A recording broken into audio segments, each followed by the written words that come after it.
بسم اللہ الرحمن الرحیم۔ السلام علیکم ناظرین، سوشل میڈیا سے آج مجھے ایک اچھا لیکچر ملا۔ ایک عالم تھے، انہوں نے دیا جو آج کل کے حالات کے اوپر انہوں نے سیاستدانوں کا بھی ذکر کیا اور علماء کرام کا بھی ذکر کیا۔ وہی بات جو سی ہے، میں نے ابھی پچھلے دنوں جو پروگرام ہوئے تو میرا ذکر اتفاق سے مولانا علامہ طاہر شرفی صاحب اور جو مفتی کبھی صاحب کے اوپر ہوا، ان کے متعلق بات ہو۔ اس کے علاوہ بہت سارے عالم جتنے بھی مولوی ہیں اس وقت پاکستان کے اندر یا دنیا میں پھیلے ہوئے ہیں جو شیطانی کام کر رہے ہیں، بہت سارے ہیں۔ فضل الرحمان سب سے بڑے شیطان ہیں اس وقت۔ ان کے بارے میں، ان جیسے مولویوں کے بارے میں انہوں نے ایک لیکچر دیا۔ وہ لیکچر میں آپ کو ضرور سنانا چاہتا ہوں کہ صرف بات یہ ہے کہ وہ میں ہی نہیں کہہ رہا، میرے پہ کئی لوگوں نے اعتراض کیا جی آپ تو اس لیے کہہ رہے ہیں۔ بھائی میں اس لیے کہہ رہا، چلو میں برا ہی صحیح۔ طاہر شرفی کا جو شراب کے نشے میں کئی دفعہ پکڑا جانا، جو حرکات رہی ہیں، اگر کوئی لاہور میں رہتا ہے تو اس کو جانتا ہے کہ وہ کیا کس کمائش کا آدمی ہے۔ مفتی کبھی کو کون نہیں جانتا جو آج وقت گن میں چاہتا پھر رہا ہے۔ اس پہ کوئی حدود نہیں لگتی ان لوگوں کے اوپر۔ کوئی غریب آدمی پکڑا جائے تو اس پہ حدود آرڈیننس لگ جاتا ہے، اس کو سنسار کر دیتے ہیں، ان کو جلا دیتے ہیں، ان کو مار دیتے ہیں۔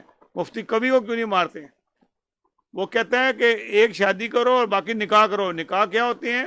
وہ بیٹھ کے نا، وہ جسے کہتے ہیں نا کہ وہ کرتا ہے متا کرتا ہے، ڈرامے وہ کرتا ہے، متا کو بھی بدنام کرتا ہے۔ بے شک شیعوں کے اندر کلچر میں ہوگا، ان کے مذہب کے فرقے میں ہوگا، میں اس کے بارے میں زیادہ تفصیل ابھی نہیں بتا سکتا آپ کو۔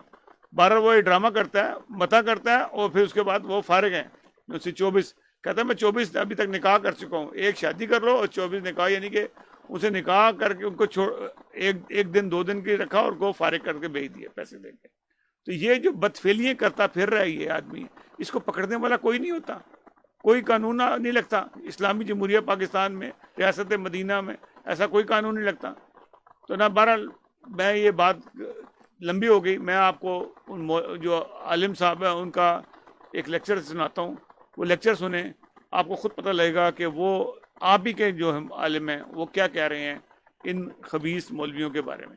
ناظرین سنیے گا۔ دوغلی پالیسی کون کرتے ہیں؟ ہمارے مولوی۔ اور پرانے زمانے میں کون کرتے تھے؟ یہودی۔ اللہ کے نبی نے کیا سچ نہیں فرمایا کہ جیسے بالشت کے برابر ہاتھ کے برابر، تم یہودیوں کے برابر۔ ہمارے حکمران تو تھے ہی، وہ تو ہے ہی بے دین۔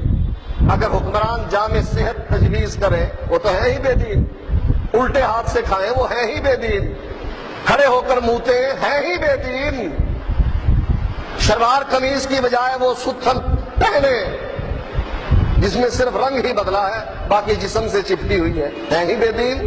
لیکن مولوی یہ تو دیندار ہے نا، یہ دینداری کا رنگ دکھاتا ہے۔ میرے بھائیوں، ان ڈاکوؤں اور چوروں کو سمجھو۔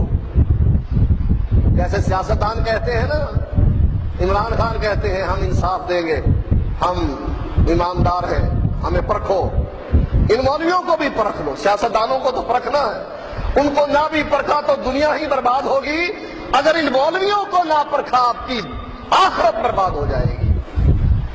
باہر ہوگے جا کر کہو گے یا اللہ دکھا تو صحیح وہ مفتی صاحب تھے کہاں۔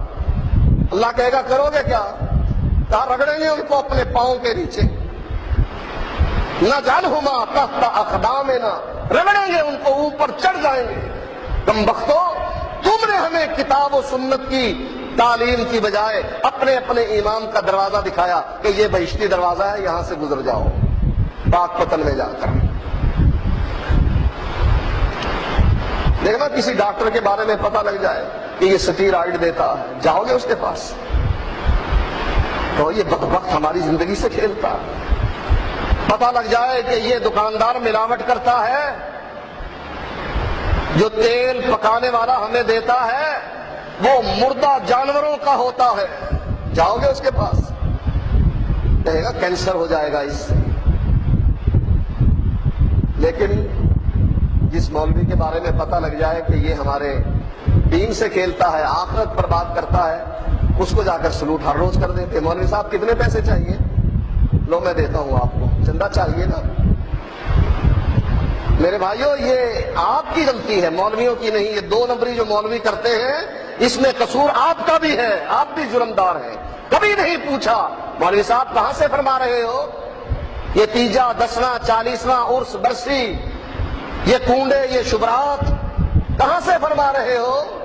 اللہ نے کہا ہے، اللہ کے نبی نے فرمایا ہے، کبھی پوچھا آپ نے؟ نہیں، بس گردن جھکا دیتے. مولوی صاحب نے فرمایا ہے. مفتی صاحب اتنی بڑی پگڑی باندھ رکھی تھی اس نے، وہ غلط کہتا ہے. اتنے بڑے منبر پر بیٹھا ہے، اتنی پرانی گدی تھی اس کی، یہ غلط کہتا ہے.